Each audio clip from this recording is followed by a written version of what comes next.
It started in the ER, where chaos and fluorescent lights made everything feel surreal. My youngest daughter, Lily, was lying on the hospital bed, pale and fragile, her small body hooked up to monitors that beeped in time with her shallow breaths. She'd come down with what we thought was just the flu, but by the time her fever spiked to 104, Rachel, my wife, and I had rushed her to the hospital. "She's going to be okay, right?" Rachel asked the doctor for the third time, her voice cracking with worry. The doctor, a young woman with a calm demeanor, nodded. "We're doing everything we can, but we may need to do a transfusion if her condition worsens." "Do you both know your blood types?" "Of course," I said quickly. "I'm O negative." Rachel hesitated. "I'm a positive," she added. The doctor smiled reassuringly. "Great. We'll start by testing Lily's blood to see what she needs." We waited in tense silence as they took Lily's sample and left the room. Rachel paced back and forth, her hands wringing nervously, while I sat by Lily's bedside, stroking her hair. I would have given anything to take her place, to spare her this pain. When the doctor returned, her expression was neutral, but there was a slight furrow in her brow that set me on edge. "Mr. Carter," she began, glancing at the chart. "We tested Lily's blood, and she's AB positive." "Okay," I said, nodding. "What does that mean for the transfusion?" She hesitated, choosing her words carefully. "It's not just about the transfusion. Based on genetics, it's highly unlikely that someone with O negative blood could have a biological child with AB positive blood." The words hit me like a sledgehammer. "What are you saying?" I asked, my voice low and disbelieving. She looked between me and Rachel, clearly uncomfortable. "I'm saying that it's almost impossible for you to be Lily's biological father." The room went silent. Rachel froze mid-step, her face turning ashen. "What?" I said, my voice rising. "That's not possible. There has to be a mistake." Rachel opened her mouth to speak, but no words came out. Her hands trembled as she clutched her arms around herself. "There's no mistake," the doctor said gently. "The blood work is conclusive. I'm sorry to bring this up under such stressful circumstances, but it's important for us to know in case we need to identify a compatible donor." I couldn't breathe. My world tilted, spinning out of control as the implications hit me all at once. My daughter, my Lily, wasn't mine. "Rachel," I said, my voice barely steady as I turned to her. "Explain this. Now." She shook her head, tears welling in her eyes. "Jake, please. Not here. Let's focus on Lily first." "Don't," I snapped, cutting her off. "Don't you dare try to deflect. Is it true? Is she not my daughter?" Rachel's lips quivered, and I saw the answer in her silence before she even spoke. "I can explain," she whispered. I felt the blood drain from my face, a cold fury settling in my chest. "Explain? You can explain how you lied to me for 8 years?" "Jake," the doctor interjected, her tone calm but firm. "This isn't the time. Let's prioritize Lily's health first, and you can address this later." I clenched my fists, my jaw tightening as I forced myself to focus. "Fine," I muttered, glaring at Rachel. Hours passed in a haze of sterile hospital smells and the constant beeping of monitors. Lily was stabilized and resting in her bed, her tiny face pale but peaceful. I sat in the corner of the room, my arms crossed, my mind racing with the doctor's words echoing over and over. "It's highly unlikely that someone with O negative blood could have a biological child with AB positive blood." Rachel hadn't said much since the bombshell dropped. She sat stiffly in the chair beside Lily's bed, her gaze fixed on the floor. Every time I looked at her, my stomach churned. How long had she known? How long had she been lying to me, smiling at me, pretending this life we built was real? It wasn't until late that night, when the nurses assured us Lily would be fine for now, that I finally spoke. "We need to talk," I said, my voice low but sharp enough to cut glass. Rachel glanced at me, her eyes rimmed red with tears. "Jake, not here. Let's go home." "No," I snapped, my voice rising. "We're doing this now. I'm not waiting another second to find out the truth. Is Lily mine?" She flinched like I'd slapped her, and her silence was all the confirmation I needed. I stood pacing the room, my hands clenching and unclenching as the anger boiled over. "How long, Rachel?" I demanded. How long have you been lying to me? Was it just Lily, or is it Emma too? She looked up at me, her face stricken. Jake, please answer me. I barked, slamming my hand against the wall. Her voice cracked as she finally spoke. Neither of them are yours. The words hit me like a punch to the gut. My knees felt weak, and for a moment I thought I might collapse. What? I whispered, my voice barely audible. Rachel buried her face in her hands, sobbing. I'm sorry. I didn't know how to tell you. It was a mistake. I interrupted, my voice dripping with venom. 2 kids, Rachel. 2 kids who I've raised, loved, cared for every single day. You lied to me about both of them? That's not a mistake. That's a goddamn betrayal. She stood then, trying to reach for me, but I stepped back, refusing to let her touch me. It wasn't supposed to happen this way, she said, her voice trembling. I was young, Jake. I was scared. When I found out I was pregnant with Emma, you were already in my life, and you loved me so much. I thought it didn't matter who the biological father was. You were the one who'd be there for her. For us. Who's the father? I asked coldly. Rachel hesitated, her tears falling faster. Who, Rachel? I demanded. It's 2 different men, she admitted, her voice barely above a whisper. I laughed bitterly, the sound hollow and raw. Unbelievable. Absolutely unbelievable. You didn't just cheat once. You had 2 kids by 2 different men, and you let me believe they were mine. Do you have any idea what you've done? What you've taken from me? I didn't mean to hurt you, she cried. I love you, Jake. I do. And you're their father in every way that matters. No, I said, cutting her off. Don't you dare try to spin this. I've been a fool for years, raising someone else's kids, living a lie you created.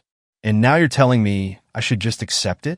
The door creaked open, and a nurse peeked in, her expression cautious. Everything okay in here?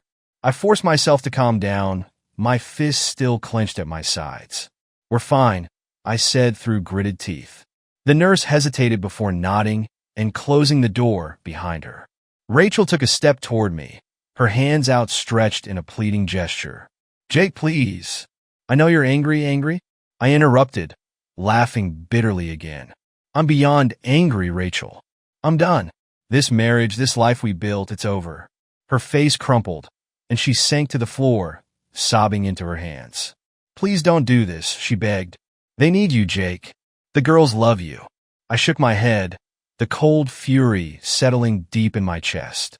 You should have thought about that before you lied to me for a decade. Without another word, I walked out of the room, the sound of her cries echoing behind me.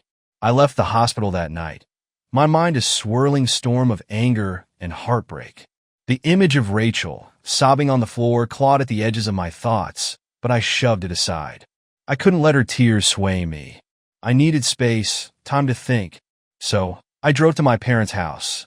It was past midnight when I pulled into their driveway, the house dark except for the porch light they always left on for visitors. I sat in the car for a moment, gripping the steering wheel tightly, trying to steady my breathing. When I finally knocked on the door, it only took a minute before my dad answered, his face groggy but concerned. Jake? He said, squinting at me. What's going on? I didn't trust myself to speak right away, so I just shook my head and stepped inside. My mom appeared moments later, tying her robe around her waist. One look at me, and her expression shifted to pure worry. Jake, what's wrong? She asked, guiding me into the living room. I sat on the couch, my hands trembling as I tried to find the words. Rachel, she's been lying to me, I said finally, my voice cracking. The girls, they're not mine. The silence that followed was deafening. My dad's mouth fell open, while my mom's hand flew to her chest. What do you mean? She asked softly. I explained everything. The blood test, the confrontation, the truth about Emma and Lily. By the time I finished, my mom had tears in her eyes, and my dad looked like he was ready to punch a hole through the wall. I can't believe this, my dad muttered, pacing the room. After everything you've done for that woman, for those kids, how could she do this to you? I don't know, I said, my voice hollow. I feel like my whole life has been a lie. My mom reached over and placed a hand on mine. Honey, I know this is devastating, but those girls, they love you. They don't know anything about this. To them, you're their dad, no matter what Rachel did. I closed my eyes, the weight of her words sinking in. Emma and Lily didn't ask for this. They were innocent in all of it. But how could I look at them the same way, knowing they weren't mine? Give yourself time, my mom said gently. Stay here as long as you need. But don't make any decisions you'll regret later. The next morning, I was sitting on the back porch with a cup of coffee, staring out at the yard where I played as a kid. The cold morning air did little to clear the fog in my head. That's when I heard the sound of a car pulling into the driveway. I turned to see Rachel's car parked next to mine. She stepped out, looking disheveled and exhausted, and my heart sank when I saw Emma and Lily climbing out of the back seat. What the hell is she doing here? My dad said from the kitchen window. I don't know, I muttered, already bracing myself for the confrontation. Rachel approached the porch slowly, the girls trailing behind her, their wide eyes filled with confusion. Jake, she said, her voice soft. We need to talk. You've got some nerve showing up here, I said coldly, standing up. Please, she said, glancing at the girls. Can we do this inside? I don't want them to hear. Too late for that, I snapped. What do you want, Rachel? I need you to hear me out, she said, her voice trembling. I've told them everything. My stomach dropped. What? She looked at the girls, her eyes filling with tears. I told them the truth, that you're not their biological father. I stared at her, disbelief and fury colliding in my chest. You did what? Before I could say another word, Emma stepped forward, her eyes brimming with tears. At 12 years old, she was old enough to understand the weight of what Rachel had told her. Dad, she said, her voice shaking. Please don't leave us. Her words hit me like a ton of bricks. Emma, we don't care about biology, she said, her tears spilling over. You've always been our dad. You've always been there for us. That's what matters. Please don't go. Behind her, Lily clung to Rachel's leg, her little face scrunched up in confusion. Daddy, are you mad at me? She asked, her small voice breaking. I felt my heart crack. My anger, my hurt, it was still there, but seeing their faces, hearing their voices, made it harder to hold on to. Rachel stepped forward, her hands shaking. I told them because they deserve to know the truth, she said. But they love you, Jake. And no matter what I've done, you're the only father they've ever known. I turned away, running a hand through my hair. My mind raced, torn between the betrayal I couldn't forget and the love I still felt for those girls. They weren't mine, but they were still my daughters. I need time, I said, finally, my voice raw. Rachel nodded, wiping at her tears. Take all the time you need, she said. But please, don't punish them for my mistakes. As I watched her lead the girls back to the car, Emma turned back, her tearful gaze locking onto mine. We love you, Dad, she whispered. I stood there long after they left, the weight of their words settling on my shoulders. The house was quiet after Rachel and the girls left, but my mind wasn't. The sound of Emma's tearful voice, Lily's confused question, and Rachel's broken apology replayed in a loop I couldn't escape. You've always been our dad. That's what matters. I wanted to believe that. I wanted to hold on to the idea that love, not blood, made a family. But the betrayal gnawed at me like a festering wound. Rachel had lied to me for years, stolen my right to know the truth, and now she was asking me to forgive her because of the bond I'd built with the girls. I stared at my hands, still feeling the weight of their pleas. I couldn't let them sway me completely, not yet. I needed to be absolutely sure. I grabbed my phone and called the hospital. When I explained the situation to the nurse, she transferred me to the lab department. I told them I wanted further testing done to confirm the paternity results for both Emma and Lily. They agreed to schedule an appointment for the following day. You'll need DNA samples from both children and yourself, the technician said. I hesitated. Asking Rachel to bring the girls in for testing would open a fresh wound, but it had to be done. I needed answers, clear, undeniable proof before I could decide what came next. Fine, I said finally. I'll arrange it. That night, lying on the pull-out couch in my parents' basement, my thoughts raced. What would I do if the test confirmed Rachel's story? I didn't doubt the science, but part of me still hoped there had been some mistake. If Emma and Lily weren't mine biologically, what did that mean for our relationship? Could I walk away from them knowing they still saw me as their dad? Would I ever be able to look at them the same way, knowing their existence was tied to Rachel's betrayal? I felt like I was being ripped in two. The love I felt for the girls clashed violently with the bitterness toward Rachel, leaving me paralyzed. The next morning, I called Rachel. She answered on the second ring, her voice cautious. "Jake, we need to do paternity tests," I said bluntly. She sighed. "I told you the truth already. I'm not doing this for you," I snapped. "I'm doing it for me. If there's even a 1% chance that this is some kind of mistake, I need to know." "Fine," she said after a long pause. "I'll bring the girls in. But Jake, don't let this ruin what you have with them. They love you." Her words stung because they carried a truth I wasn't ready to face. The hospital was quiet when we arrived. Rachel sat in the waiting area with the girls while the technicians took swabs from each of us. Lily giggled at the tickling sensation, and Emma watched me carefully, her expression guarded. "Daddy, does this mean I'm sick too?" Lily asked as I knelt to tie her shoe. "No, sweetheart," I said softly. "It's just a test. You're going to be fine." She smiled at me, and my chest tightened. After the samples were taken, the technician told us it would take a few days to get the results. The drive home was tense. Rachel tried to make small talk, but I shut it down with monosyllabic responses. When we pulled up to my parents' house, Emma surprised me by getting out of the car and throwing her arms around me. "We'll always love you, no matter what," she whispered before climbing back into the car. Her words stayed with me long after they drove away. That night, I sat with a glass of whiskey in hand, staring out at the moonlit yard. The anger was still there, but it was quieter now, overtaken by something else, fear. What if the test confirmed the worst?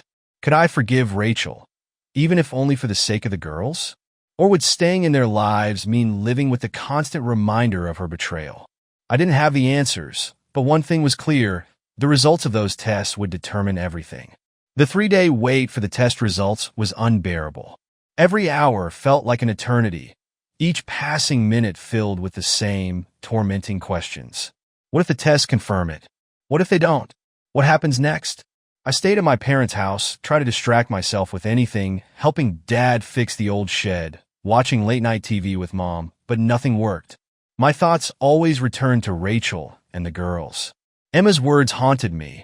"We'll always love you, no matter what." The phone rang late in the afternoon, and I nearly dropped it in my haste to answer. The voice on the other end was calm, professional, but I could hear the weight of their words before they even spoke. "Mr. Carter, we've completed the paternity tests for both children," the technician said. "Would you like the results over the phone or in person?" I swallowed hard, my throat dry. "Over the phone is fine." There was a pause, and I could hear the faint shuffle of papers. "The results show that you are not the biological father of Emma or Lily." The words hit me like a sledgehammer, even though I'd been expecting them. My breath caught, and for a moment, I couldn't speak.